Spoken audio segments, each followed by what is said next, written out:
एक समय की बात है। एक छोटे से गांव में एक बुद्धिमान साधु रहते थे। उनका नाम स्वामी आनंद था। स्वामी आनंद का जीवन बहुत ही सरल और शांतिपूर्ण था। वे हमेशा गांव के लोगों को जीवन के गहरे रहस्यों के बारे में सिखाते रहते थे। एक दिन एक युवा व्यक्ति उनके पास आया और बोला, स्वामी जी, मैं जीवन में बहुत परेशान हूँ। मुझे समझ नहीं आता कि मैं कौन हूँ और मेरा उद्देश्य क्या है। कृपया मुझे मार्गदर्शन दें। स्वामी आनंद ने मुस्कुराते हुए कहा, बेटा, चलो मेरे साथ। आज मैं तुम्हें एक महत्वपूर्ण सबक सिखाना चाहता हूँ। वे उसे गांव के पास एक नदी के किनारे ले गए। रास्ते में स्वामी आनंद ने उसे प्रकृति की सुंदरता और शांति के बारे में बताया। वहां पहुंचकर स्वामी आनंद ने उसे एक पत्थर उठाने को कहा और उसे नदी में फेंकने को कहा। उन्होंने कहा, ध्यान से देखो कि क्या होता है। युवक ने ऐसा ही किया।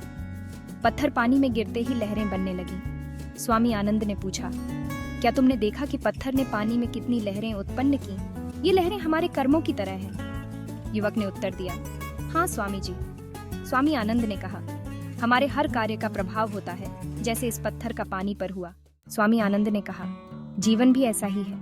जैसे नदी की लहरें निरंतर बहती रहती हैं, वैसे ही जीवन में भी घटनाएं और अनुभव आते रहते हैं। हम सभी उस पत्थर की तरह हैं। जब हम कोई कार्य करते हैं तो वह पत्थर की तरह पानी में गिरता है। हमारे कार्य, हमारे विचार और हमारे शब्द पानी में लहरों की तरह हैं। वे दूर दूर तक फैलते हैं और अनगिनत लोगों के जीवन को छूते हैं। वे दूसरों के जीवन को प्रभावित करते हैं। हर छोटी सी लहर भी किसी न किसी को छूती है और उसका जीवन बदल देती है। फिर स्वामी आनंद ने एक और पत्थर उठाया और उसे नदी के किनारे पर रख दिया।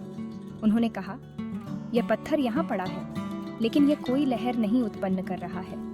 अब देखो, उन्होंने कहा, यह पत्थर यहाँ पड़ा है, लेकिन यह कोई लहर नहीं उत्पन्न कर रहा है। इसका कोई प्रभाव नहीं है। इसका कोई प्रभाव नहीं है। इसलिए हमें अपने जीवन में सक्रिय रहना चाहिए और सकारात्मक लहरें उत्पन्न करनी चाहिए।